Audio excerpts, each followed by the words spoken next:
Check.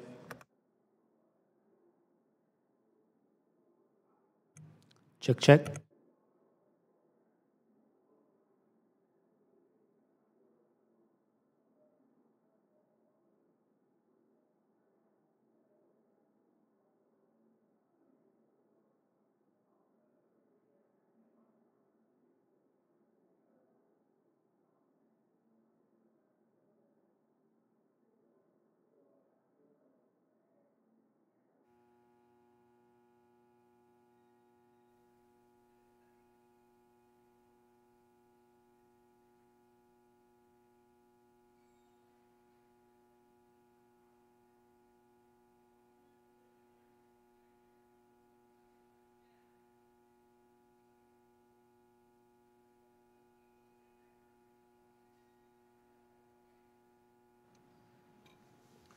Check, check.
It's red, it's on.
subcommittee will come to order. Good morning and welcome to the third hearing in our series focusing on jobs and opportunity. The purpose of these hearings is to demonstrate how, as our economy continues to strengthen following the enactment of the Tax Cuts and Jobs Act, employers' demand for workers is growing, and our human services programs can play an important role in supporting the next wave of workers needed to continue this economic growth.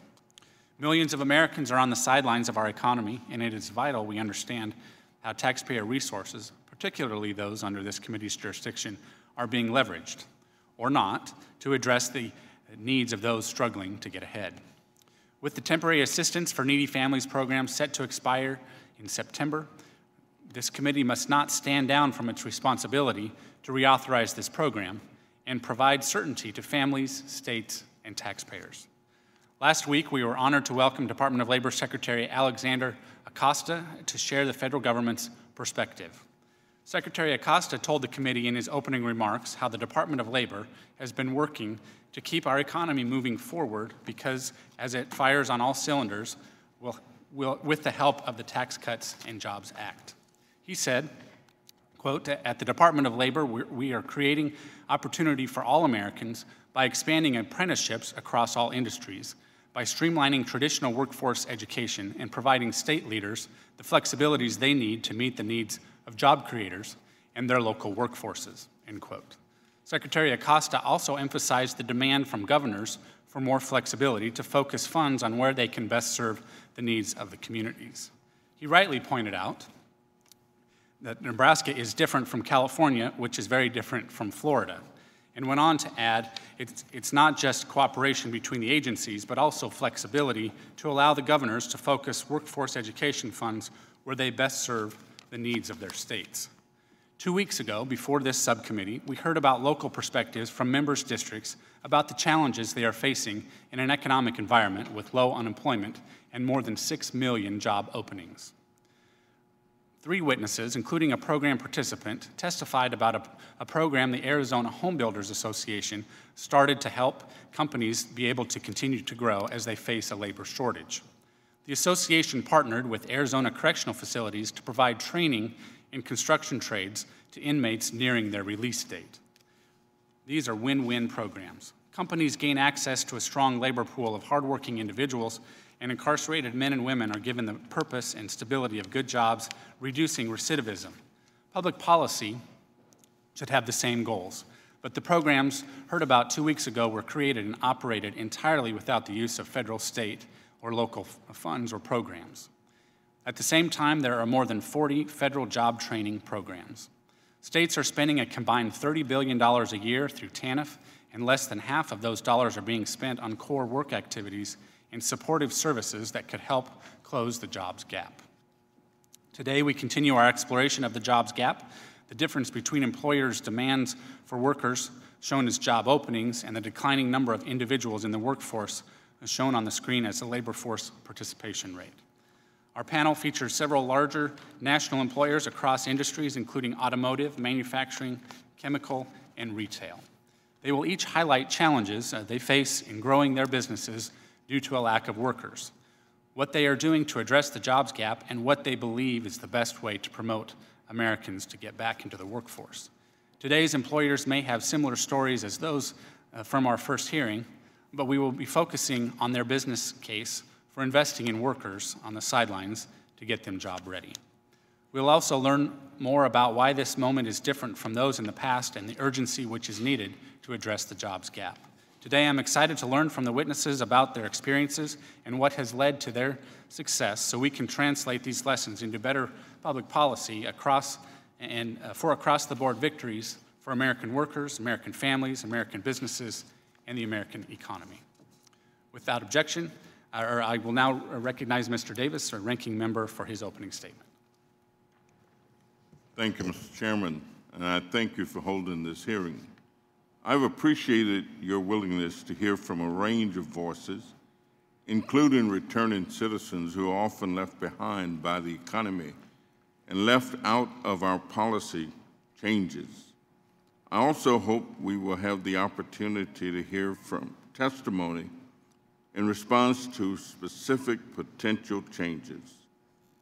We need ample feedback from the people who are successfully lifting up families in our communities to ensure that any policy changes we consider will help more Americans get good jobs and not bring added hardship on struggling families. Thurgood Marshall correctly observed that none of us got where we are solely by pulling ourselves up by our bootstraps. We got here because somebody, a parent, a teacher, a family, or a political connection, a nun, or other faith-inspired person, or program, helped us pick up our boots. More than 3/4 of unemployed Illinois residents live in the Chicago area. In my congressional district, the unemployment rate is over 9%, and more than 1/4 of families with children live in poverty. In Illinois, the black unemployment rate is twice the overall state unemployment rate, and at least 43% of black men aged 20 to 24 in Chicago are neither employed nor in school. I share your desire to connect people with jobs so they can lift themselves and their families out of poverty, but I remain concerned by the rhetoric we're hearing in Washington, suggesting that helping people with barriers to employment, who live in communities with few resources, who lack connections in some form of offensive welfare, that merits cutting or attaching humiliating conditions. We should not be cutting off food, housing, and health care for people who aren't working. We should be knocking down the barriers that are keeping them from getting good jobs and supporting them, just as people supported us in achieving their goals. I'm looking forward to hearing from our witnesses today. I want to think not just the good they are doing, but also what we can learn from them about what works and how we can apply these lessons to programs we oversee, like the Temporary Assistance for Needy Families program, or Tanf, the Fatherhood Grants, and Child Support Enforcement. We know that low-income fathers are among those who encounter multiple barriers to good jobs, and we know that state TANF programs are generally not assisting them, and child support enforcement programs are sending them a bill but not helping them to get a job to pay it. We know that the mothers served by TANF are encouraging barriers to education and training that were created by Congress and keep them from getting good jobs. And we know that many families are struggling just to get the basics: food on the table, a roof over their heads, treatment for serious health conditions, and there's no point in trying to find them jobs until they have those basic necessities. There are many good things happening in communities across the country, but they're not available to everyone who needs them.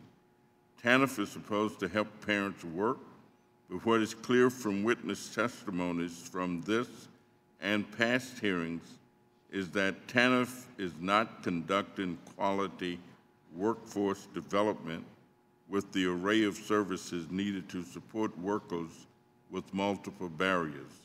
We should take these lessons about what works and apply them to create widely available opportunities for parents to succeed, helping our citizens address these barriers and obtain quality, good-paying benefits our communities, our nation, and our economy is in need. I too welcome our witnesses and thank you again for holding this hearing. Thank you, Mr. Davis. Without objection, other members' opening statements will be made a part of the record. I would like to welcome our witnesses here today. First, we have Mr. David Ard, the Senior Vice President and Global Head of People and Communications at Gap, Inc.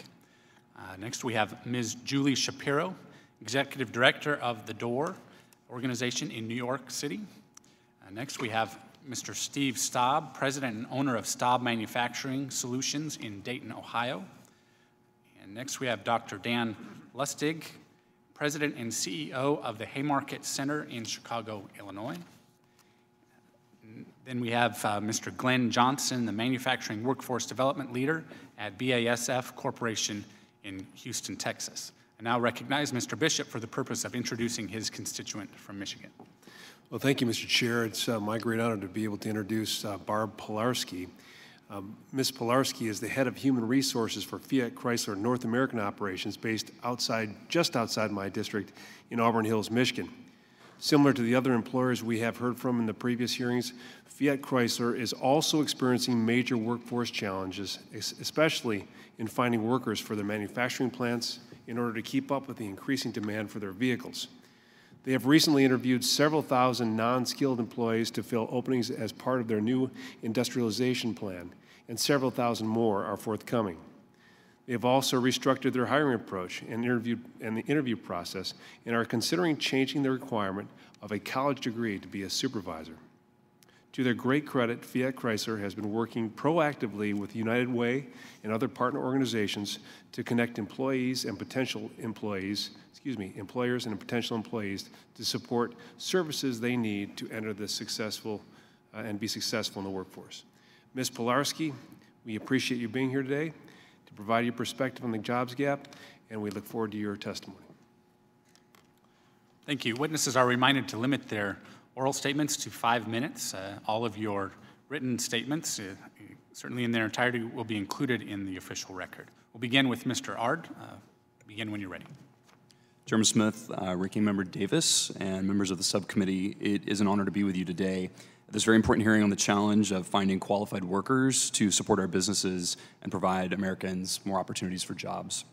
I'm here to talk about This Way Ahead, which is a gapping program that gives young people, especially those facing barriers to employment, an opportunity for their first job with an Old Navy, Gap, or Banana Republic store. Before I share more about This Way Ahead, I asked to pause for just a moment and think about your first job and what it taught you. My first job was working at a video store, and through that job I learned that my time was worth something, got a lot of great free movies, and working allowed me to pay my own way, which was really important. I grew up in a small town. Parents didn't have a lot of money, a small town in South Florida. Our first job is an important milestone in every person's life. For many young people, especially those with limited opportunities, it can be life-changing, and it can shape an individual's prospects for the future. In the United States, there are 4.6 million opportunity youth. They're disconnected from school and from work. Research shows that not getting a first job as a teenager has a profound effect on your long-term earning potential. For example, being unemployed young can reduce earnings by as much as 20% for up to 2 decades.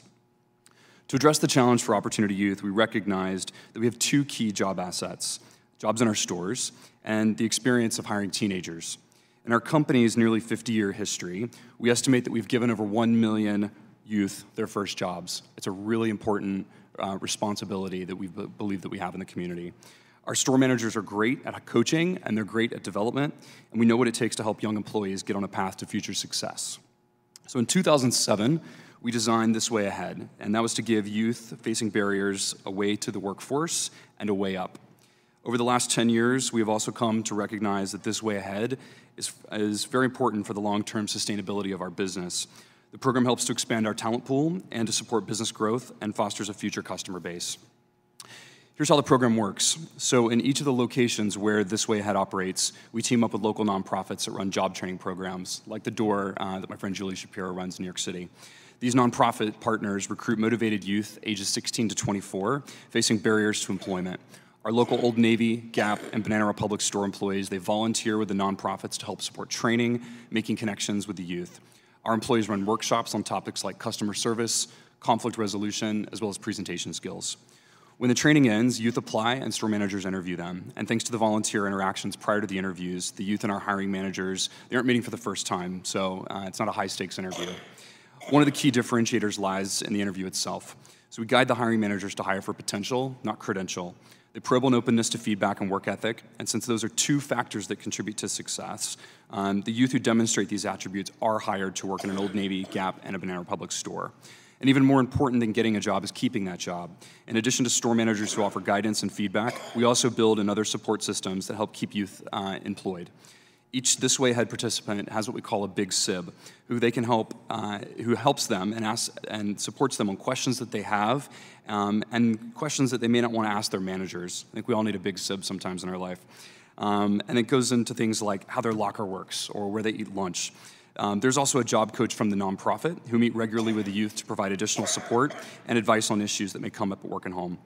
All these supports, in addition to the exposure of Gap Inc.'s culture and values, help to make the youth feel at home and welcomed into the family. They know we believe in them and they want to succeed. I want to give a brief example and a story of Deshawn Hightower. He's a This Way Ahead alumnus that underlines the importance of these supports. So Deshawn currently works at one of Gap Inc.'s largest stores, our Old Navy 34th Street in Manhattan. He's a business and operations training specialist, and he's the oldest of 3 children. He lives with his mom and his sisters in the Bronx. Deshawn started his career with us at This Way Ahead and participated in our Old Navy store in Harlem, New York. In his words, "This Way Ahead was a struggle. There were times when I was late or got written up, but my managers pushed me. They didn't give up on me. Finally, my manager, Yira, pulled me to the side and asked, 'What is it you want to do with this opportunity?' I thought I had joined the program to become a sales associate and get a check. She made me realize that this was only the beginning. If I worked hard enough, there was a real opportunity to grow within the company. That's what it took to turn me around."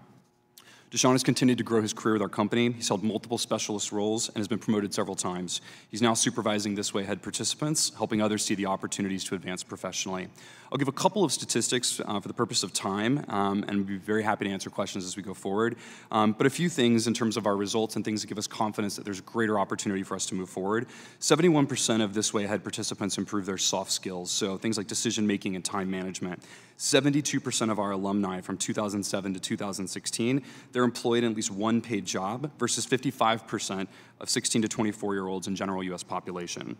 81% said that This Way Ahead increases their pride in working for our company, and 66% said it gives them a lot more, said it makes them a lot more willing to go above and beyond what is normally expected to help their brand succeed. We give advice to other employers all the time. Do not underestimate the valuable talent you may be overlooking by relying on non-traditional or traditional recruitment and training practices.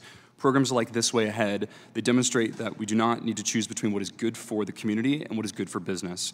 We can have both, we can have them at the same time, and we can create sustainable programs that benefit all of us. Thank you. Thank you, Mr. Hard. Ms. Shapiro, you may begin. Chairman Smith, Ranking Member Davis, and members of the subcommittee, I'm honored to be with you today at this important hearing on jobs and opportunities. My name is Julie Shapiro, and I'm the Executive Director of The Door in New York City. For over 45 years, The Door has served as a vital resource for New York City's young people, including those facing homelessness, unemployment, poverty, and deportation. The Door's mission has always been to empower young people to reach their potential by providing comprehensive youth programs in a diverse and caring environment. Each year, The Door works with nearly 10,000 young New Yorkers ages 12 to 24. We offer comprehensive, integrated programs, free of charge, confidentially, and all under one roof. They include primary and behavioral health care, education, career training and internships, creative arts programs, healthy meals and nutrition counseling, legal and immigration services, and supportive housing. The Door provides career and education services to 3,400 young people annually, 1,200 of whom are disconnected youth. We know that for many low-income young adults, 3 intertwined challenges impact their ability to gain a foothold in the labor market. They are 1, minimal educational attainment of basic skills, 2, limited job opportunities, and 3, limited access to living wage career paths. The retail industry, our nation's largest employer, provides genuine opportunities to address these challenges due to a willingness to hire young adults, low entry-level skill requirements, anticipated growth, and advancement opportunities. Part-time retail jobs provide flexibility to meet competing needs for immediate work and continued education, and these jobs build skills valued throughout the labor market. For more than 15 years, The Door has been committed to tapping into the retail sector. Our longstanding employer-nonprofit partnership with Gap Inc. has been the cornerstone of our pioneering retail sector training programs. We've been working together and building a team that finds solutions that work for Gap and for young people. From the development and first pilot site of This Way Ahead in 2007 with 11 interns. This year, 11 years later, we are preparing to place 414 youth in internships across more than 60 stores in New York City and Westchester County. In 2019, we anticipate growing the program to 500 interns. As far as we know, this is the largest employer-led internship initiative in the entire country. This Way Ahead internships are designed to provide youth with invaluable hands-on experience in the workforce, often for the first time. Participants gain essential and transferable job skills, as well as in-depth knowledge of the retail industry. Interns receive ongoing mentoring and supervision from store managers who have participated in related training. Participants are also encouraged to take advantage of the door's entire suite of support services to address any barriers they may face so that they remain engaged in their internship. Our unique model ensures that anything a young person needs is available at the door, from academic tutoring to help applying to college to healthcare. The results have been remarkable to date. Over 11 years, of the more than 1,500 young people who have completed our training, 62% were offered internships. 89% of those completed their internships, and 72% of them received job offers. This Way Ahead graduates stay with the company twice as long as their peers and have higher engagement scores than their coworkers. Third-party evaluations have demonstrated that This Way Ahead participants also improve their confidence and on-the-job skills. Here's what I think is the best evidence of our success, and David mentioned this, but I think it bears repeating. 72% of program alumni for the first 10 years are currently employed in at least one paid job versus 55% of 16 to 24-year-olds in the general U.S. population. Significantly, our partnership has paved the way for Gap Inc. to expand This Way Ahead to 32 additional U.S. cities. This Way Ahead is a model of how companies and nonprofit organizations can collaborate to make an impact on the lives of thousands of disconnected youth. Many companies want to do the right thing and hire young people in the community. Our partnership with Gap Inc. shows this can be brought to scale, but only if there is a strong partnership with an experienced youth development organization. I'm grateful to Gap Inc. for their outstanding leadership and partnership, and I encourage the subcommittee to look at ways to develop and fund programs like This Way Ahead. Thank you for your time. Thank you, Mr. Staub. You're recognized for 5 minutes. Good morning, Chairman Smith, Ranking Member Davis. You might want to turn your microphone on. Oh, sorry. Should I start over? Sure. Okay. Good morning, Chairman Smith, Ranking Member Davis, and members of the Subcommittee on Human Resources. Thank you for allowing me to be here today. I am Steve Staub, President of Staub Manufacturing Solutions in Dayton, Ohio, a business my sister and I started with the help of our father that specializes in manufacturing fabricated metal components and assemblies for everything from locomotives to agricultural equipment and retail displays. I care a lot about manufacturing in our country. That's why I'm here today, and that's why I'm proud to serve on boards of organizations like the Ohio Manufacturers Association, or the OMA, and the National Association of Manufacturers, the NAM. Nationwide, manufacturers employ more than 12 million people, as the NAM recently found in its Manufacturing Outlook survey. Since the tax reform was passed, the manufacturers' optimism is at an all-time high. At Staub, like many small and medium-sized manufacturers, we've been struggling in the past just to keep our doors open. Now, since the debate and passage of tax reform, we have been able to invest in new equipment, expand our facility, hire new employees, and provide our people with bonuses and pay raises.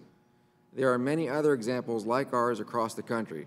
In fact, the NAM recently launched a new campaign called Keeping Our Promise that highlights these stories.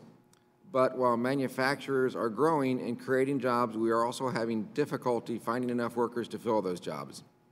Approximately 426,000 U.S. manufacturing jobs are going unfilled today because there are simply not enough qualified applicants to fill them.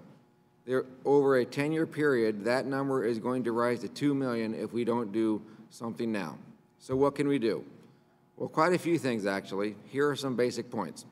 First, there is what groups like the NAM and OMA are doing. They are working hard to support the next generation of manufacturing workers through various incentives, and progress has been made in particular in engaging veterans, women, and other underrepresented populations, as well as showcasing the promise of manufacturing to America's youth.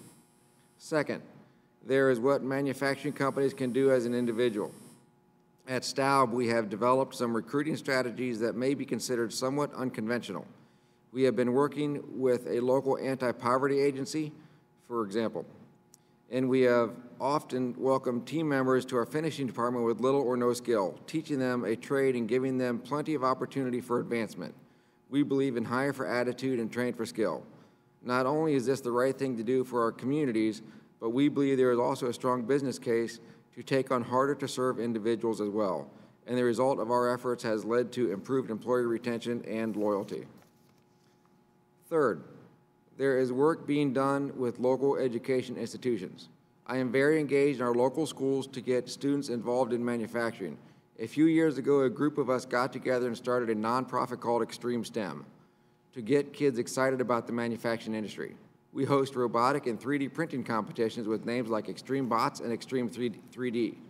Other opportunities include apprenticeships, various workplace learning opportunities, and certificate programs that combine classroom time with work experience. Our company, like many others, also offer 100% tuition reimbursement. Fourth, there is what policymakers can do. Manufacturers appreciate the House passing the bipartisan Strengthening Career and Technology Education for the 21st Century Act, and we hope it will pass the Senate soon too. In addition, there is more that elected officials can do to help support communities like ours that have been impacted by the horrific and absolutely devastating opioid crisis. When someone survives addiction, they need more help.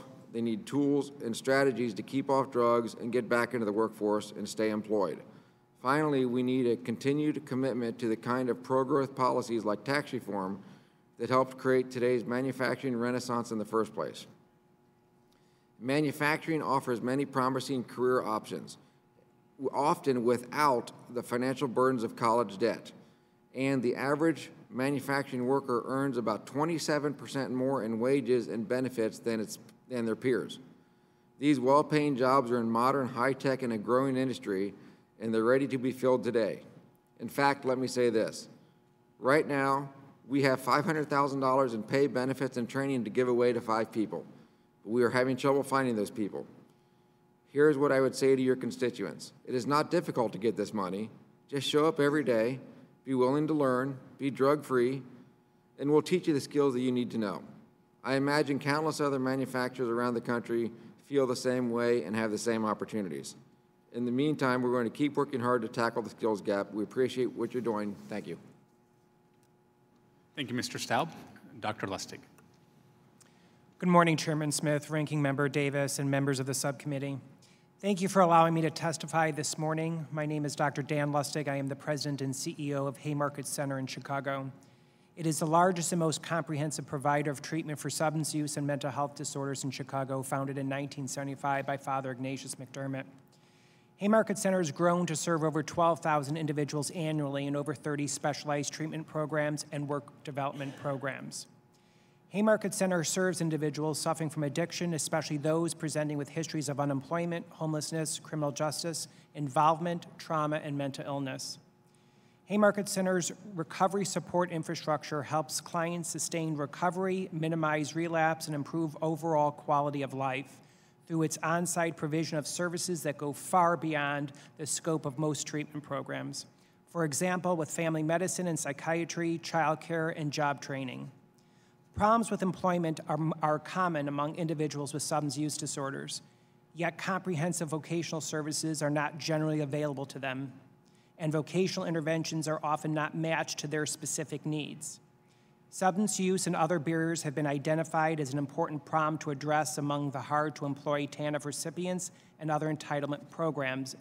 A diverse set of factors have been identified as potential barriers to employability. These include situational factors such as transportation, human resource factors like low literacy or low job skills, and personal problems such as domestic violence or substance use disorders. Studies indicate that the presence of these barriers, and especially the co-occurrence of multiple barriers, is associated with lower likelihood of employment. Over the past 2 decades, there have been numerous programs attempting to add additional requirements on a vulnerable population without understanding that all barriers to employment must be addressed and in place for individuals to be successful. In general, low-income individuals and users of public benefits do not have substance use disorders at a higher rate than the general public. It's just that when they do, it is very clear that they have fewer resources to address them.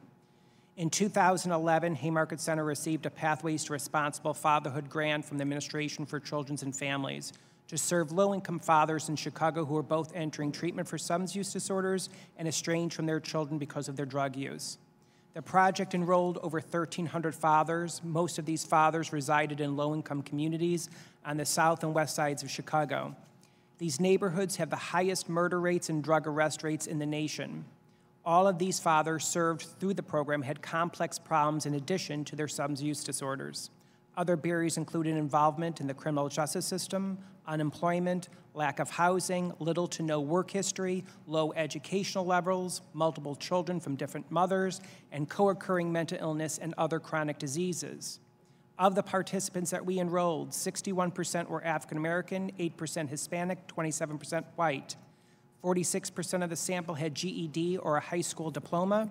64% were never married. 74% had a family history of substance use. 48% lived below the federal poverty level. 55% were currently involved in the criminal justice system. 64% report being victimized as children and young adults. 39% were reported severe victimization, including weapons. 76% reported extensive history of running away and period of homelessness. 48% reported use of alcohol and drug use under the age of 15. 29% reported history of depression and suicidation. 73% reported a history of profound trauma. This representative sample demonstrates that many of the individuals have multi-generational barriers, that if we do not continue to wrap around services around this population, they will not be able to achieve a stable employment history. Over the course of the past 2 decades, there have been 2 specific times when the government attempted to place work requirements on this vulnerable population, both times failing that they did not address the barriers to sustain employment. Our program at Haymarket Center, once their addiction was stabilized, fathers were able to focus and meet the demands of sustained work. Fathers began job readiness training program by meeting with a vocational counselor who administered a vocational assessment, health questionnaire, and criminal background check. The vocational counselor then worked with clients to develop an individual employment plan informed by the assessments. This IAP actually helped individuals get connected to employment, got connected to a lot of different resources that were not previously available to them because their addiction and other illnesses and other conditions were not stabilized. In general, it is absolutely critical that we wrap services around individuals if we look at increasing work requirements. Right now, the work requirements will take enormous resources that many states don't have. And it is important that the federal government continue to support government-supported programs and resources as we move forward. Thank you. Thank you, Dr. Lustig. Mr. Johnson, you may begin. Thank you, Chairman Smith and Ranking Member Davis, for allowing me to testify today and to the rest of the committee. BASF is the second largest producer of chemical products in North America. At BASF, we create chemistry for a sustainable future. But sustainability includes the environment and the economy, but also people, and that's what I'm here to talk about today. Some say that jobs in manufacturing are dead-end jobs, but I'm here today to testify that these jobs do not have a ceiling, they have options. Some of us prefer the exciting, hands-on aspects of technology roles, and some seek administrative work. Manufacturing provides opportunities for both today. Ms. Jana Truitt was a cashier in a pharmacy when she decided to get her associate's degree in process technology. She began work with BASF as an operator and now trains others in technology. Ms. Jaleesa King was a cook when she decided to get her associate's degree. She is now an operator and part of our ambassador team telling her story to other young women. Ms. Tara McMahon worked in a rec center. After completing her associate's degree, now works as a laboratory technician. I personally, 22 years ago, was a proud young man living in a trailer park in western Kentucky, with only a high school diploma whenever I began my first manufacturing job. I ran assembly lines, stacked cases of product, and as I worked through the ranks, I took advantage of a tuition reimbursement program. I progressed into leadership roles while continuing to train and educate with the support of my manufacturing employer. That proud man from the trailer park sits before Congress today to tell you that the manufacturing industry changed my life, and it changes people's lives in the same way every day. Recently, there has been national discussion around the jobs gap. However, if we are to solve this issue, we must treat the root cause, not not the symptom. The lack of skilled workers, for example, is a symptom. The root cause, however, is much more basic. In this country, we have allowed a narrative to develop that the best jobs are no longer in manufacturing. From parents and teachers to fictional characters portrayed on television, the way we talk about certain careers has led to a lack of interest in them, and we compound the problem by leaving information out during counseling. We tell kids, dream big, you can do anything you want. And although I believe this general direction to be correct, it is profoundly incomplete. If 1,000 children dream to have a job that has 2 openings, 998 of them will be unemployed even if they're all straight-A students. Countless stories about graduates that cannot find jobs have become a norm, seemingly accepted by society. Coexisting with this norm is the fact that industries like manufacturing simply cannot find enough workers for jobs that most often pay more, have better benefits, and are in every way a professional career than the jobs that these unemployed and misinformed Americans sought. We must assure that job availability is a part of the counseling we provide to students, transitioning veterans, and other retooling adults whenever they are making education and training decisions. Collaboration with our industry partners is pivotal in regional and national workforce development strategy. Instead of BASF creating a pipeline for our own needs, we work with our industry partners to determine the needs of the region to create a workforce pipeline that supplies us all. Within the East Harris County Manufacturers Association in Houston, Texas, BASF joins with 12 colleges and 130 manufacturing and contractor companies to identify the critical crafts for that region and agree on the competencies needed. Within the National Association of Manufacturers' Dream It, Do It platform, BASF joins with multiple industry partners where in 2017 alone, in one area of the country, we delivered what we refer to as the manufacturing value proposition to over 11,000 students and over 1,600 teachers, parents, and other community representatives. Within the North American Process Technology Alliance, BASF joins 49 colleges, 22 industrial organizations, and 19 vendors across America.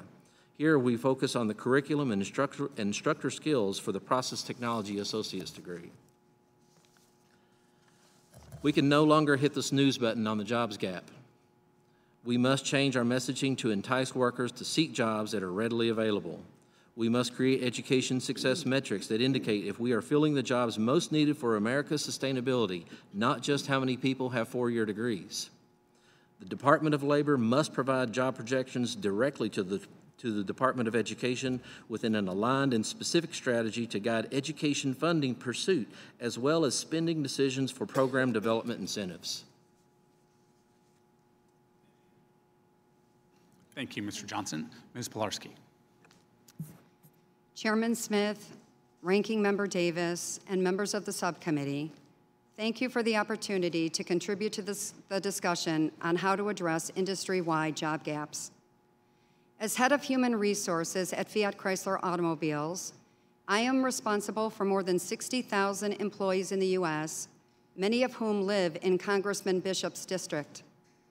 Since June 2009, the company has created more than 28,000 new jobs and invested more than $10 billion in the United States.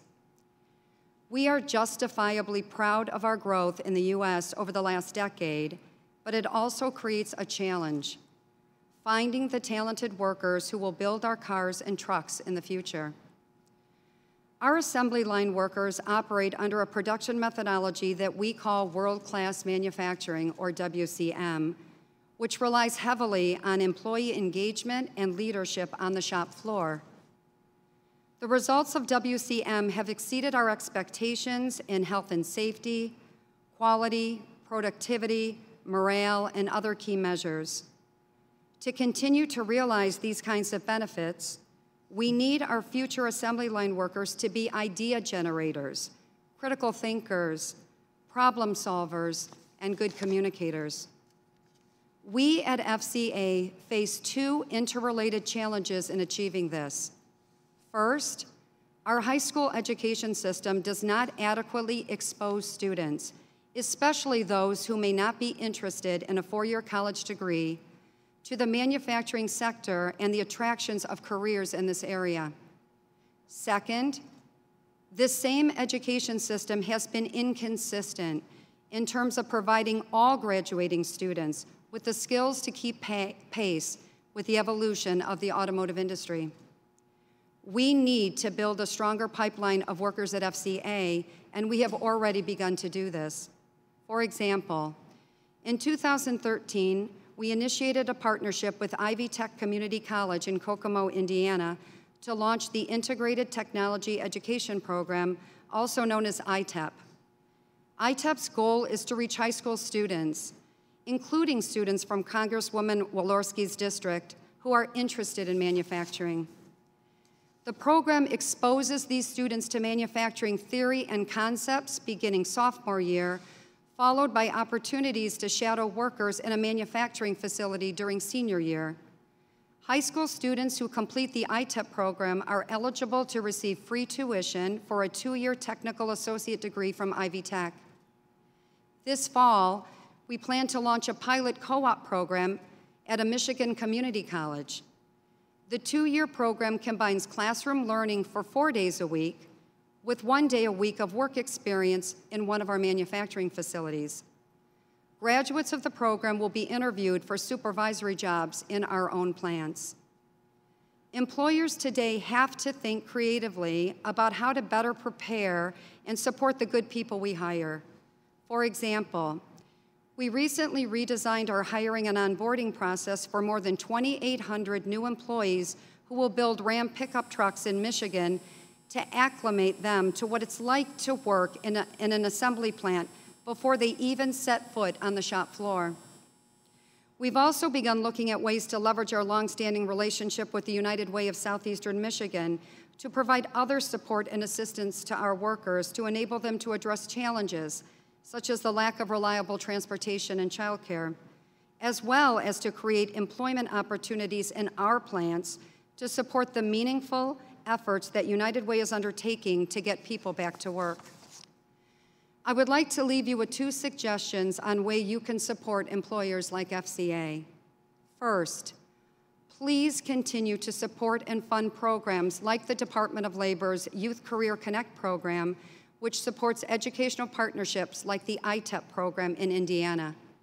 And second, consider enhancing support for vocational education at high schools and community colleges. Manufacturers like FCA are reaching out to local schools to generate interest, but these efforts are piecemeal and specific to each company. We need your help to take a comprehensive approach.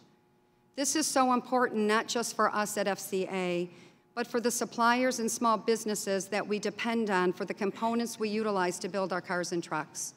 Thank you. Thank you. Appreciate all of the testimony here. We'll move into questions from myself and members on both sides. I do want to point out that Nebraska is a great place to do business, but we need more workers. And having too few people for quite a while now to fill many positions, I just don't want this to turn into lost opportunity, and so I'm glad that we can have this discussion that is particularly timely. Mr. Art, I understand you have a new partnership with the Boys and Girls Clubs nationally, which will allow you to expand your program, right? Correct. I also understand that you'll now be having a presence with this program in Nebraska, although not in my district. With only 3 House members, we still we get along well and are proud of each other's advances in our respective districts in Nebraska. But can you perhaps talk why you believe it's important to expand beyond the major markets of, say, New York City, Chicago, and LA to places like Omaha? Yeah, thank you very much. So as you mentioned, we will be going into the Nebraska market through an extended partnership with the Boys and Girls Club of America. So we're going to go into 22 new cities that we're not currently operating in. And so we're very excited about that, by the way. Let me give you a couple of details that we believe are because it's Nebraska, right? Nebraska, yeah, it is. So let me give you a couple of details that we believe are key ingredients to these partnerships. So we look for a local youth-serving nonprofit, and particularly one that runs training programs. As I mentioned about the big SIBs and some of the kind of back office support, if you will, for our trainees, it's super important. We look for employee volunteers from our Old Navy, from our Gap, as well as from our Banana Republic stores, who are going to work with the local nonprofits, again, to support the training, as well as to make the connections with the youth and who also have an interest in their community. We look for store managers who hire for potential and not credential. So they're probing on openness, they're probing on feedback, work ethic, and we see that the interview approach is a key differentiator, and so it's a core ingredient to our ability to be successful when we go into a new market. Support for your youth post-hire is critically important. So it's one thing to get the job, it's another thing to keep the job. So in addition to store managers who offer the guidance and the feedback, through the This Way Ahead program, we've established the Big SIB. And again, this is someone who is there for you, who's answering all your questions, things you might not be interested in asking your manager directly, and it just gives that supplemental support that they may not be getting anywhere else in their life. All of these supports, and in addition to exposure to Gap Inc.'s culture as well as our values, help to make youth feel welcome and at home, and we know that they feel that they are believed in. Very good, thank you. Mr. Staub, you've been sounding the alarm about the jobs gap for quite some time, well before it was on a lot of other folks' radar. Can you tell me what motivates you to keep beating this drum about the workforce and taking what others perceive as risks in who you hire and devoting your personal time to engaging with junior high and high school students? Thank you. Simply, it's the right thing to do. I'm third generation in the manufacturing industry and fifth generation in Dayton, Ohio, and I've seen over the years how with opioid epidemic and other things, how we've had a lot of people that have somewhat been lost, I guess I could say, and the industry has continually grown, and it's worked out well. It's just something I'm passionate about, to try to get people into the industry. Interacting with high school and middle-aged kids, I see that the schools aren't, like it was said previously, aren't really conveying the message that you can be successful without a 4-year degree. I went to college for a year and a half and then took a year off and never quite made it back. And there's a lot of us out there that weren't college material but have been very successful in that by following a path in the manufacturing and trades industry. Very good, thank you. I think these items that you've raised and others on the panel have raised, that there's more than one path to success than a 4-year degree. Yeah. And I think we've turned the corner a bit on this, and certainly I'm a big fan of our community college system that can work with the private sector very effectively and efficiently as we do address this problem, and hopefully we can see it as an opportunity to get folks back onto the economic playing field and off the sidelines where it currently is just posing some challenges and lost opportunities. So with that, I'll recognize Mr. Davis for 5 minutes for his questions. Thank you, Mr. Chairman. Thank all of the witnesses for your testimony. Dr. Lustig, evidence shows that substance abuse disorders don't discriminate, that wealthy people is just as likely to use drugs as poor people, but poor people who are poor, especially those in poor communities, do have a harder time getting support and treatment than those with more resources, especially in states that did not expand Medicaid under the Affordable Care Act. They may not have access to treatment.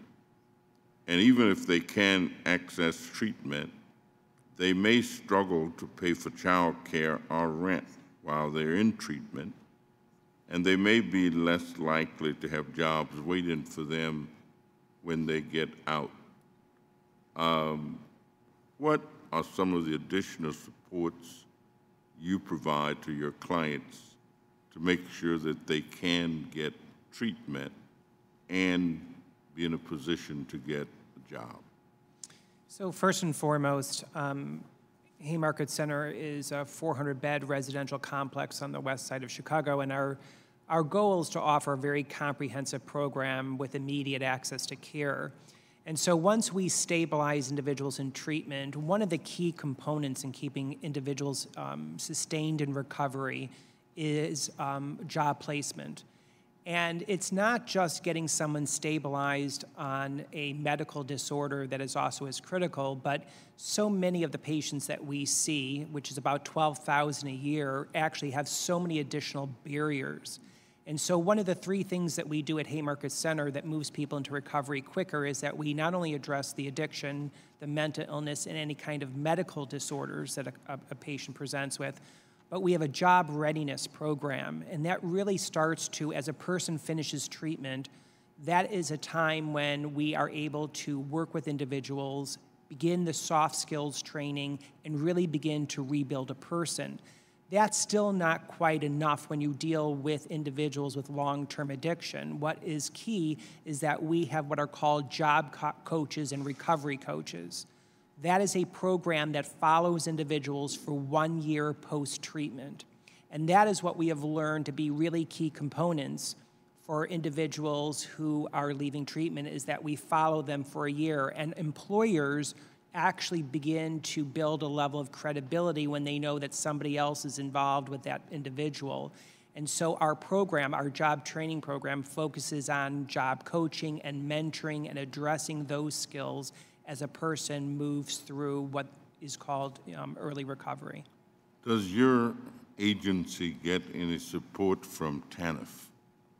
Yes, we do. We are an agency that has extensive support from TANF. We couldn't do what we do if it wasn't the support from TANF, both as it comes to addressing our entire issue. About 6 years ago, we took on a family-based model, and that model was designed not just to treat the individual patient, but the entire family, because addiction impacts the entire family.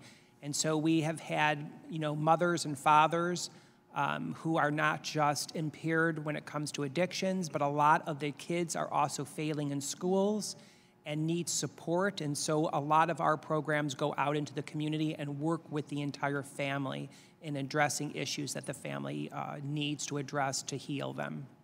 Mr. Johnson, does your program get any TANF support? It's not something I have information for today, but I can absolutely get back to you on that. Ms. Pilarski, does your organization get TANF support? Are you asking me can you please repeat the question? Yes, do you have any support from TANF for the work that you do?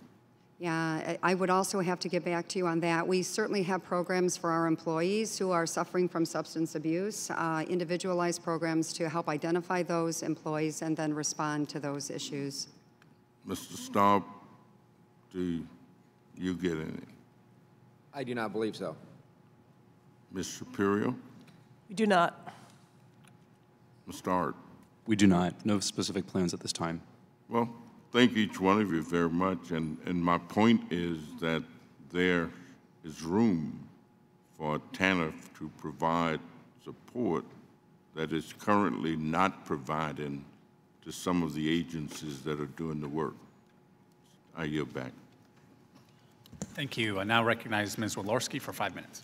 Thank you, Mr. Chairman. Thanks to all of you for being here to talk about the jobs gap. Mr. Ard, just quick question. I'm curious, when your folks are interviewing these applicants and you talk about they're looking for, they're kind of perusing with questions on openness to feedback and work ethic, what are some of those questions? How do you actually get in there and assess that? Just give me an example of like 2 questions. Absolutely. I mean, challenges that someone has overcome, that's certainly a very important way by which you can understand what someone's overcome, as well as what their determination is. Grit is really important as we think about that path to determination. And what they've learned from their job training, that curiosity and that willingness and openness to have your mind changed. Those are 2 areas and 2 fundamental sort of ways we would go about asking questions to get at that. Interesting. I appreciate it. And Ms. Pilarski, thanks for all your work you're doing in my district to drum up interest in manufacturing. It's a challenge that's pretty well documented across my district in northern Indiana. Lots of manufacturing and lots of manufacturing jobs and no bodies to put them in. I'm interested to learn more about this ITEP program that you started with Ivy Tech. You mentioned that 45 other companies have joined ITEP. How do you work with those other companies, and are the other companies competitors or in different industries? And then are the students, when they're shadowing somebody, are they just shadowing you, some of these other competitors? How does that whole process work? Yeah, thanks for the question. So we're really proud of the program. We've sort of divided up the responsibility for this important initiative among, the folks that have the competencies. So there's not a lot of interaction that we have with the other 45 companies. We interact directly with Ivy Tech. Ivy Tech is the organization that determines the curriculum that the students are taught in sophomore year, which eventually leads to a certified production certificate for them. What we do is we expose these students to manufacturing. So beginning in their senior year, we invite them into our plants, and we have a very structured 12-week program. So they come to us a few days each week. We bring them into, they have 2 rotations through 2 of our plants, and they have 3 assignments in total, and they're given coaches. Because the most important thing we're going to teach these kids in 12 weeks isn't necessarily technical skills. We're going to teach them soft skills. So we want to make sure they know they need to show up at work every day, that they need to be there on time, that they need to be part of an important team, they need to ask questions. All of those kinds of things that may be very natural to a lot of kids aren't always natural to all kids. So that's our role. So we expose these kids to manufacturing. They make it through their associate's degree.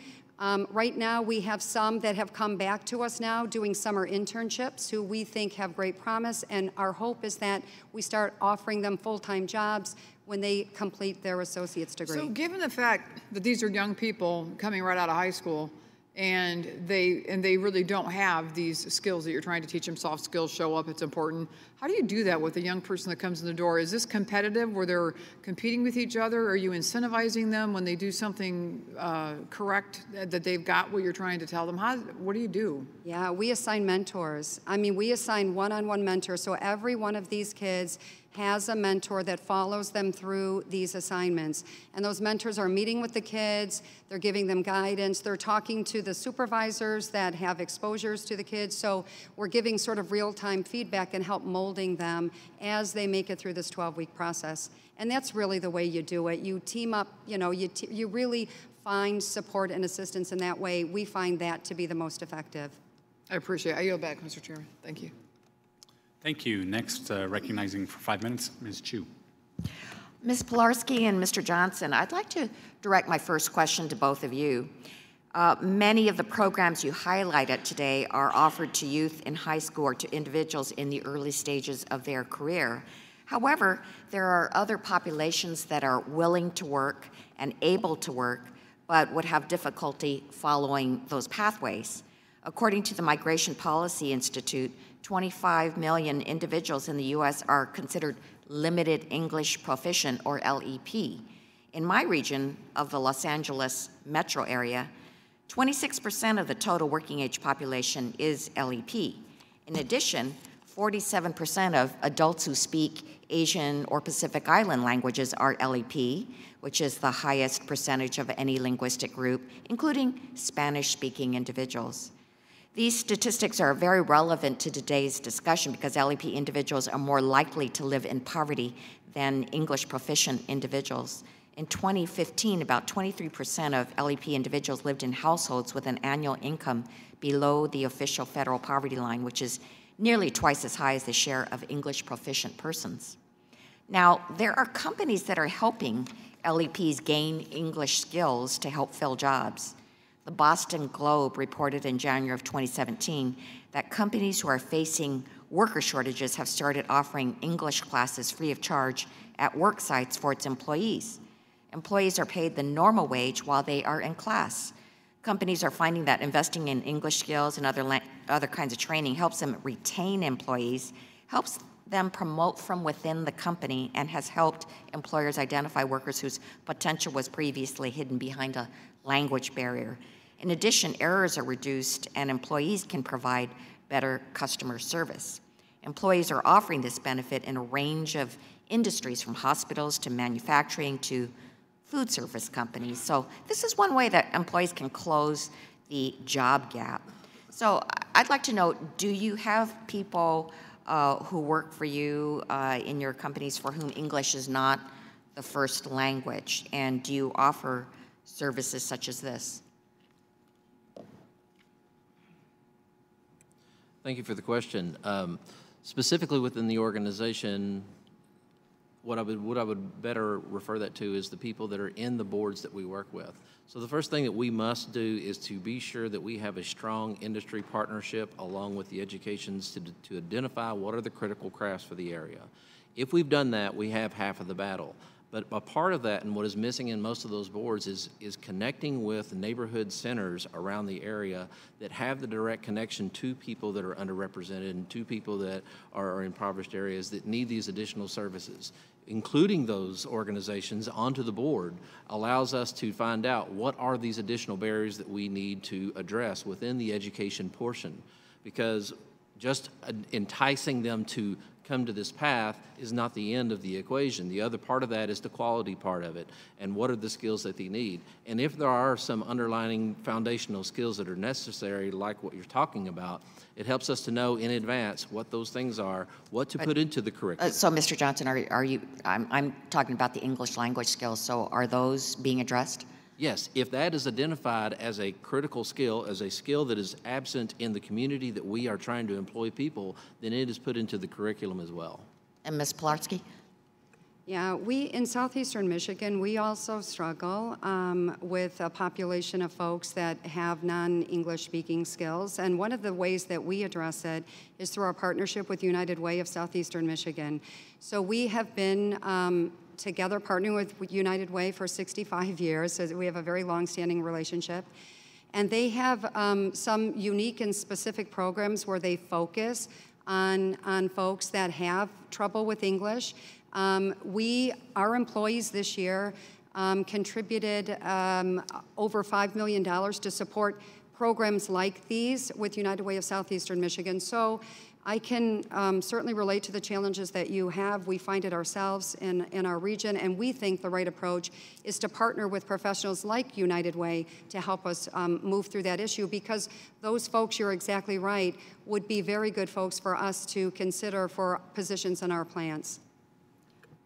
Well, I applaud you for that partnership, and it certainly can make sure that we utilize these people to the greatest degree possible by addressing their English language skills, and certainly can provide a more robust workforce. Thank you. Thank you. Next up, we have Mr. Bishop, who's recognized for 5 minutes. Thank you, Mr. Chair, and thank you to all the panelists for being here today. Thank you for taking the time out of your busy days to participate in this and helping the craft public policy and really lead discussion on this issue that's so vitally important to the future of this country. Each and every one of us have constituents that we represent. Personally, I've been all over my district talking to companies big and small about issues that are of concern to them. This is the primary issue that I hear from every single business.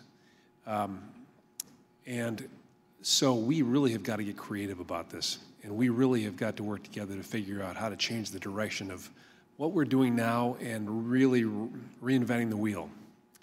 In Michigan, as Ms. Pilarski knows, we are the Motor City, and we had some problems about 10 years ago. We had a really, really bad recession.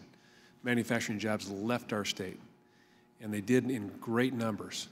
And we're just now rebuilding. 10 years later, I think you can say that, as many people do, that Michigan is the comeback state and Detroit is the comeback city.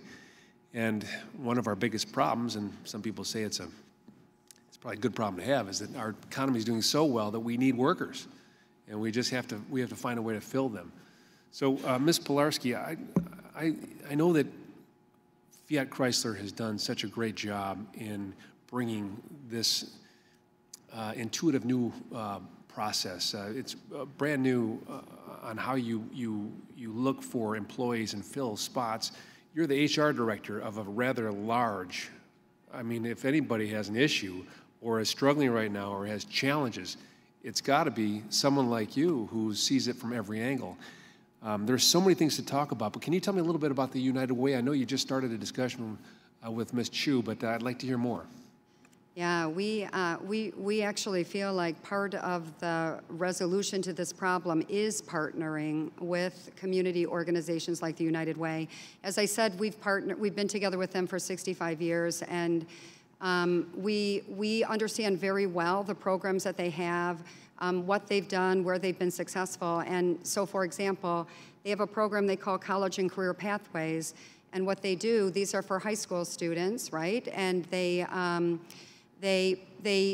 prepare kids for life after high school, whether it is a 2 or 4 year degree or it's something else. And so for us, that's very natural for us to connect to a program like that because we have the jobs for those folks, those high schoolers who aren't going to go right and start their 4 year college degree. So for us, understanding their programs and then being able to figure out where we connect is really, really important. The other thing, one of the things in our plants that it can be a problem for us is absenteeism. And if you really drill down on that issue, you find that our employees struggle with some things like transportation, reliable transportation, childcare, other things. And United Way has wraparound services to help employees do that. I said that we've been partnering with United Way for 65 years. For 64 years, it was a one-way thing where we were raising money and providing it to United Way, and this is the first year in 65 years that we are asking for support back because of the situation that we're dealing with regarding job gap. It's admirable, and on behalf of my constituent base and Southeast Michigan, state of Michigan, and I am so grateful to Fiat Chrysler for your leadership in this area. You also mentioned in your testimony, and also I indicated in the introduction, that you are thinking about taking away the requirement for college education for your supervisors. We have many students in this country, many young people who have significant debt in that 18 to 24-year-old gap that are most likely not to have a job. And so we're facing a fundamental crisis here. Tell us a little bit about your decision to take away that degree requirement for your supervisors. Yeah, and we're talking specifically about production supervisors. So these are folks in our plants that generally have responsibility for a team of about 40 people that would lead maybe 5 or 6 different work activities. And in the past, we've required a 4-year degree for those folks. And we have too many positions that are open, and what we're finding is that when we bring a new hire onto the assembly line who doesn't need a college degree, we bring them in as a team member, and for those that have the interest, they can aspire to be team leaders, which, they're then managing about 6 folks. We're finding that these folks are a really good pipeline into these production supervised positions, but they don't have the college degree.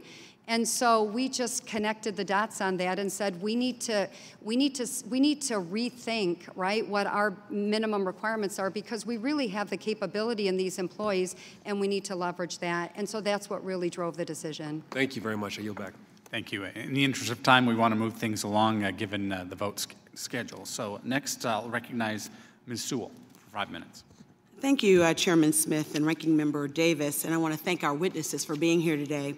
My constituents in Alabama know that my top legislative priority is jobs and workforce development. Every year during the August district work period, I host a job fair, an annual job fair that moves around between my urban parts and my rural parts of my district, given the fact that there are different needs in different parts of the district.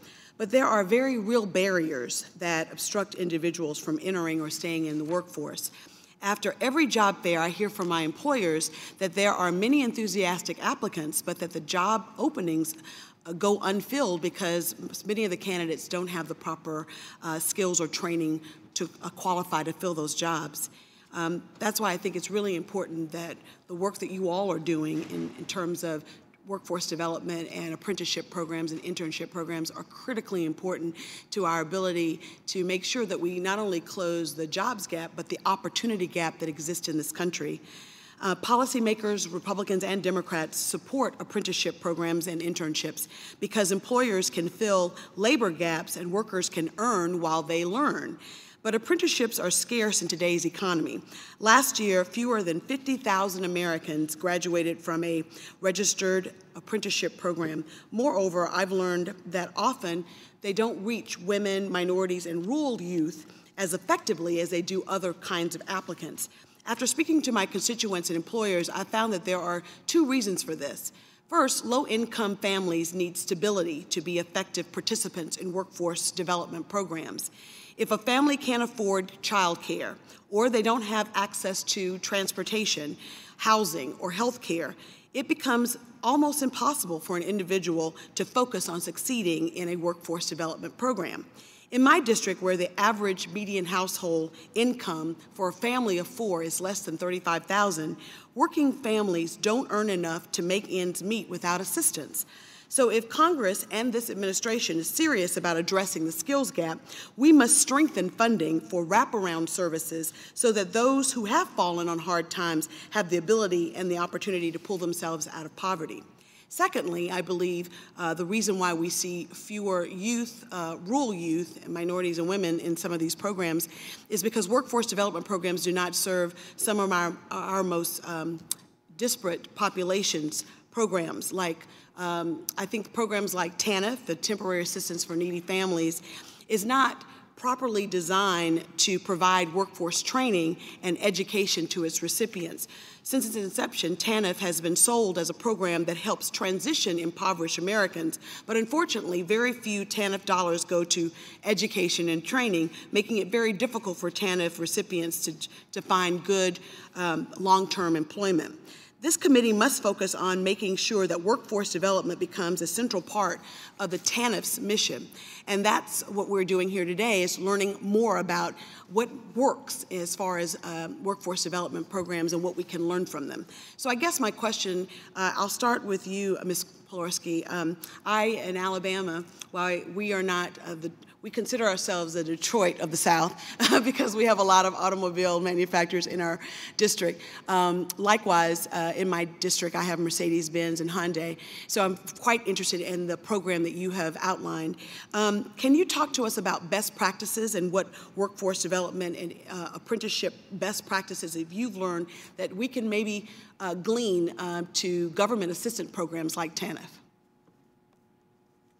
You know, I will agree with you that these apprenticeship programs and co-ops and all that kind of stuff, these are very small numbers. They're very, very, very small numbers. And often they're more than, like your training program is a 2-year program. Yeah. You know, TANF only is 12 months. It's like we have to really start thinking about how we're designing these programs in order to make sure that we are addressing the real skills gap that exists. Right, I agree. And like I mentioned before, I think when we talk about apprenticeship or development of folks coming into the organization, we really leverage these mentoring relationships. We really leverage these cohort groups of folks with similar experiences and similar skills can learn coming from in each together. other. Yeah, it's really important, and especially for young kids, just coming from schools, they're used to those. I'm running out of time. I wanted to ask Dr. Ludstick, wraparound services like having access to child care and access to transportation, how critical is that in these programs? Those are the most significant barriers. One of the biggest barriers for women accessing treatment is the need for childcare. Most agencies and services won't allow a woman to become stabilized without childcare, and that is a tremendous barrier. And so one of the things we do at Haymarket Center is, as mom is going through our job training program, we are offering on-site daycare center. Thank you. Sorry to interrupt, but we are kind of pressed for time. Next, recognized for 5 minutes, Mr. Reichert. Thank you, Mr. Chairman. Ms. Shapiro, how long have you been working in this field in your community? 20 years. Dr. Lustig, how long have you been doing your outreach and work? 25 years. 25 years. So in your 45 years of experience, what has changed since you started your work, and we find ourselves in the situation that we find ourselves in today? Ms. Shapiro first. It's a broad question. I think in some ways the work has gotten harder. In New York City, even just 7 or 8 years ago, the number of out-of-school, out-of-work young adults was about 172,000. That's just in New York City. Mm-hmm. What was it 20 years ago? You remember? Roughly. Maybe a little bit less than that, but still high. And so no progress. Not a lot, and now it's dropped a bit. So now it's down to 136,000. It's still a huge number, but it's dropped a bit. But the young people who are sort of left behind, who are sort of left disconnected, are the ones who need the most support. And so, young people who are aging out of foster care, young people who have been involved with the justice system, young people with who are struggling with mental illness.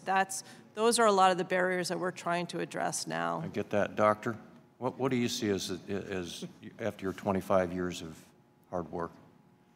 We don't see a lot that's changed, but what we have seen is that the programs that the federal government has put out, we've learned a lot, and we have found that some of these work development programs, these job training programs, really do work, but they're never brought to scale. Because one of the comments you made was, this is generational. So that's what I'm trying to get at. What are we doing? I know we have, so I agree with the programs, the treatment, the medical, the psychological, the physical, medical treatments and help that we can give people, job training, soft skills. You know, I've got a question mark around that. Learning disabilities. I'm dyslexic. I barely graduated from high school. I have 2 years of college, and look where I ended up. God has punished me. No, I'm proud to serve. But the point is that what is happening, for me, it's what's happening in the family. I was a cop for 33 years. I ran away from home when I was a senior in high school, lived in an old car, went to school every day. I'm trying to figure out why. I think it was football and girls was the reason I was there. But what has, we used to have home economics classes, wood shop and metal shop and machine shop, and we don't have those in our schools today. We need to go back to the basics, I think, and what can we do, especially in the foster care world too, because I was a foster grandparent and an adoptive grandparent, et cetera. There are so many things that are happening within the family that create, or not happening within the family, that create the situation that we're in now, that is happening in the school or not happening in our schools, that are creating the sadness that we see, that you've seen for 45 years total. What can we do to prevent? Because I'm about prevention. Instead of, we're playing catch up, and your numbers are essentially the same. What can we do for prevention? So first and foremost, when you look at your prevention programs, most prevention programs in many states have either been cut or eliminated. So that's the first piece to understand. At the local city level, county, state. But what's key with prevention is that we have to get far enough upstream to really have prevention work. And that's what we're not seeing today. So when you take a look at take addiction, that's impacting so many families as it relates to jobs and I've seen so many key pieces to this. You know, the key piece to understanding addiction is even though we have dumped billions of dollars into the opioid epidemic, the issue as it relates to stigma of people seeking treatment is still alive and well today. And so you've got to get your prevention programs. What about the soft skills, though? I mean, that's stuff that my parents taught me at home, the teachers taught me at home. To show up for work, or to show up on time, 8 hours work for 8 hours pay. Ms. Shapiro, real quick. I mean, I think the focus really has to be, and for us it is, on sort of positive youth development, and that's prevention for us. It's getting to young people early, providing them opportunities, connecting them to positive relationships with caring adults, providing that wraparound support, believing in them, and just helping them chart a course for their future, which as we've talked about in this hearing, may or may not involve college, but can certainly involve positive paths either through education or through careers. Thank you. You bet. Thank you. Next is Mr. LaHood for 5 minutes or less. Thank you, Mr. Chairman, and appreciate you doing this series before our subcommittee on the jobs gap and employers' need for qualified workers. It is so important to our economy and where we're at today. And I want to thank all the witnesses for being here today, for spending some time with us and sharing your perspective. Mr. Johnson, I had a couple questions for you. In your testimony, you talk about a strategy for workforce development and collaborative synergy.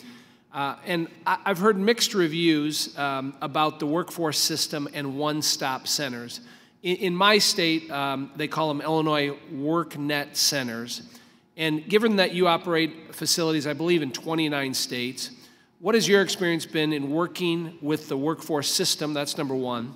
And then secondly, my understanding is that the workforce system, or WIOA, is supposed to be oriented toward connecting people with in-demand jobs and working with employers in some of the same ways we've heard in your testimony.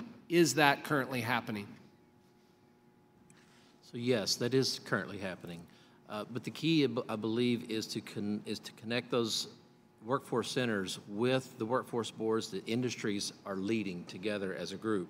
Getting us all together to this workforce development equation that I mentioned is the only way for everyone to understand it, to be able to follow it.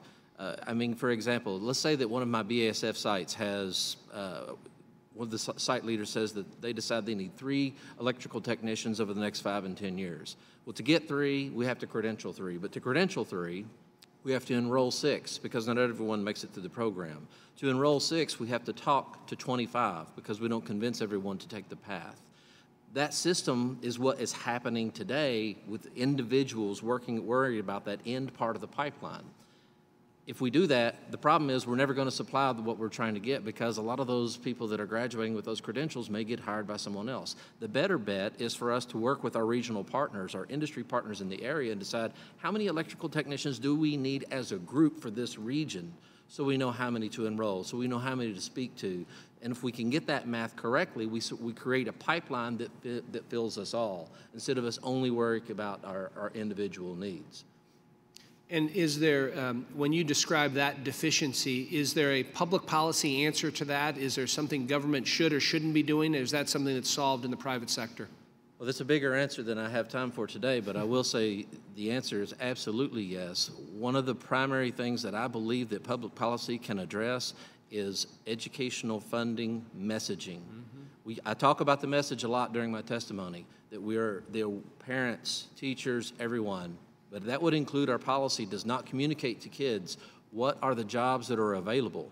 If I, as a young student, go to apply and get a Pell Grant, but I'm not able, but whenever I get that Pell Grant, it doesn't tell me that I can use it for just these particular jobs, but that's what it should do. Right now, if you get qualified for a Pell Grant, you can use it for a master's degree in basket weaving if you want to. But you're probably not going to get a job in that. And if we change policy to where educational funding is based upon job availability projections, we are sending a message each time to each student whenever they fill out their federal application for student financial aid that, yes, I received this money, but I might not want to go in this particular direction because they don't say that there's going to be any jobs available. Lastly, as the world's largest chemical producer in the world, can you talk a little bit about BASF, how you balance the need for labor when unemployment is so low with safety concerns in your facilities? I'd hate to say the word balance against safety at any time. Safety is number one at all times. But we do address the need for labor by the urgency at which we take action and join with our industry partners. The urgency of what's happening now and what we project to see happening because 11,000 baby boomers turned 70 every single 24 hours beginning last year is something that we have to take action on now. And again, as I mentioned earlier, not put the snooze button on this jobs gap issue. So we are taking the urgency extremely seriously at this moment to prepare for something we don't think is quite affecting us yet. We believe that a lot of baby boomers have decided to stay in the workforce for a number of years longer than they would have because of the last 5 to 10 years of market downturns when they thought they were going to retire, didn't because their 401ks just wasn't where they thought it would be. But by the time it came back, they realized, I don't have to retire. But we're learning that by the time they turn 70, they're rethinking that decision. Thank you. Thank you. Mr. Schweikert. Thank you, Mr. Chairman. And look, this is an area I have a huge fascination, so forgive me if we bounce all over the place data-wise. I actually have the CBO report in front of me that's talking about our economic growth and those things. And it turns out they consider the single biggest barrier, the capping that the ceiling we're hitting up against is our labor force participation numbers. And within that, it was shocking. You just talked about seniors. When you actually look at some of the labor force participation numbers, how many of our younger people aren't actually entering the labor force? And I struggle with some of this because just what I think 10 days ago, sitting right where you're sitting, I had a gentleman from Arizona, 3-time convicted felon, took some electrical training classes from an electrical contractor in prison, solely non-government, because they were so desperate for workers, and they're having this amazing retention rate. Now remember, this is a young man who's an addict. But bless him, as he said, one of the quotes, and it's burned in my head, is, I'm working so many hours and I'm so busy, I haven't had a chance to relapse. And in several months, he's up to $22 an hour. And having a mother who was a substance abuse counselor, where we never knew who was coming to Thanksgiving dinner, it turns out being busy sometimes is an amazing antidote to that and showing up at your meetings. If I came to you right now and said, this is the opportunity we were dreaming of a few years ago. There's jobs. A few years ago, our complaint was there weren't jobs. People are moving to very bad behavior because they have no place to go. We can't use that excuse today. We have lots of places for them to go. What are we working? Is it Ms. Shapiro? Did you say you were seeing actually in some of your population that you are down to what, 130,000? Yeah, and my curiosity is, it was a measurable number. In New York City, there's 136,000 out of school, out of work young people. And what was it at its peak a few years ago? It was 172,000. So what positive happened in that population? How do we keep doing more of that? I mean, I think there has been progress with both additional public resources, and in New York City, there's also a lot of private resources that are dedicated to workforce development. And so the programs that have been set up, and there's a good infrastructure of job training programs in the city, have worked. And could you share with me, and I'm sorry, I know I'm interrupting, but it's the life of living on a clock. Are you seeing a number of businesses, just like our example last week with the young man who's changing his life around? It was a business that needed a certain electrical talent. They trained him to that talent and guaranteed him a job upon his release date. Whereas, and I'd like to actually submit it to the record, I have the Labor Department Inspector General's report on the Job Corps, and it's heartbreaking how badly the Auditor General said it's failing the very populations it's supposed to be serving. And without objection. I think it's important to sort of see that. So I'm struggling. Both right and left want solutions to this. Sometimes we may come at it in different directions. What do you see working most effectively right now? So, I mean, our partnership with GAP is a great example, but we have a lot of other industry partnerships as well. So we have a culinary industry partnership, an IT industry partnership. We're training young people for EMT jobs. We're working with the masonry and historical preservation industry. And so these industry partnerships and employer partnerships are working. It's just there's a lot of young people who are left behind who need more support and more. To go as fast as I can, Mr. Staub, are you sometimes taking someone who may have a bit of a dodgy past, and are you accepting them, training them, hoping they're showing up at their meetings? What are you doing? Yes, we've hired some folks that have had a not so great past, and entering them into our finishing department where we train them and see how they do there, and we can give them the skills to move forward into a computer-operated machinery or other skills, welder, whatever is needed, and what path they're interested in. Doctor, I really want, okay, Mr. Johnson. I just had a comment about it. Can you hit your mic? Yes, I just had a comment about it. I mean, the bottom line, it comes down to this. Either we have truly a second chance society or we don't.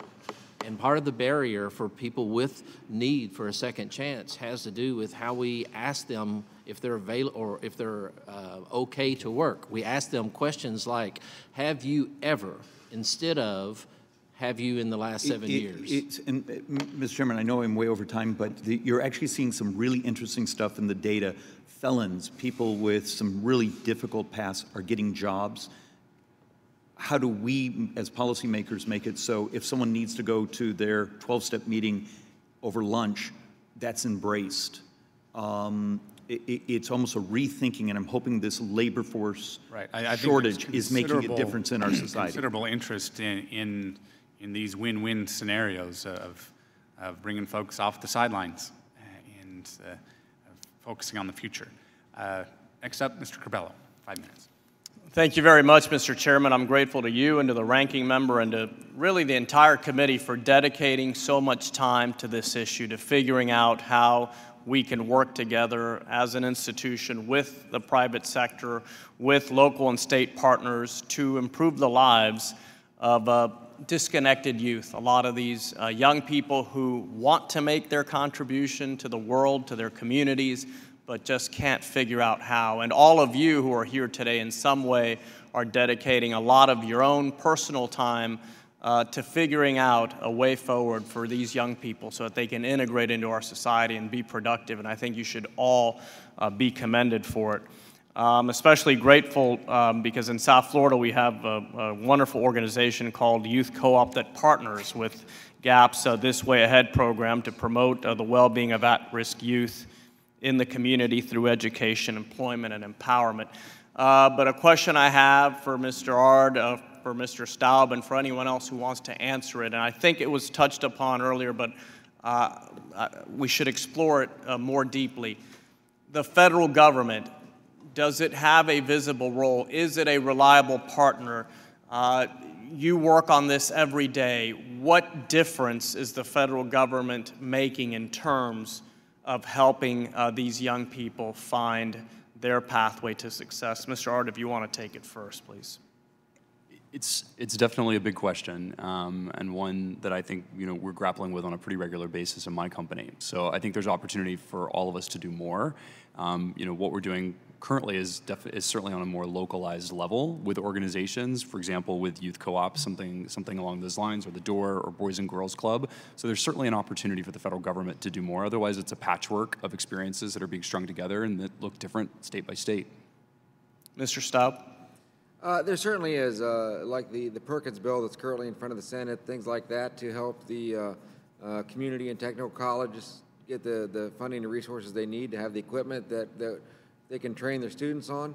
And there's opportunity, too, for the federal government to reach out to the education system and let them help spread the message that you don't have to go to a four-year degree. Today, the average attorney makes about the same as the average machinist when you figure out the college debt and the time frame of when they can earn their highest wages. It's very surprising that most people don't understand that, and we have an opportunity to share that message that many educators don't know, and we can help educate them too. Mr. Chairman, I think this is an interesting point because American taxpayers contribute billions of dollars every year to support those who are at need. And I think most Americans really do it proudly because we all want to help people who are struggling, who need a hand up. But I think it's pretty clear from the testimony today and from all the different questions and answers we've heard that we can do a lot better as a federal government. Obviously, great emphasis on education. I fully agree. I think we need to stop lying to young people by telling them that there's only one pathway to success, which is a traditional four-year degree. It works for a lot of people, it worked for me, but it does not work for everyone. And we've created a stigma that's very dangerous. So I hope from this committee we can continue supporting those efforts to present the full menu of education options and pathways to success. And then I also think in a lot of our social welfare programs, we need to do better and target them and make sure we're partnering with organizations and initiatives like the ones represented here today so that we can actually help empower people so they can grow independent of the government and kind of blaze their own pathway and find their role in the world. So, Mr. Chairman, I'm going to be generous and efficient here the way I expect our federal programs will be someday and give you back about 45 seconds. Thank you. I yield back. Thank you, Mr. Corbello. Thank you to to everyone for participating, and to our panel for sharing your insight and your expertise. It's vital that we have these conversations, and it's, I think, just a great reminder of what's at stake and how we want to focus on opportunity for the future. And like I said earlier, is helping folks leave the sidelines and get in the action, because I think it's just a win-win down the line positive scenario when we can help folks connect with opportunity for themselves personally, for their communities, for their families, you name it. So thank you again. I will say that all members will have 2 weeks to submit written questions to be answered later in writing. Those questions and your answers will be made part of the formal hearing record. With that, the subcommittee stands adjourned.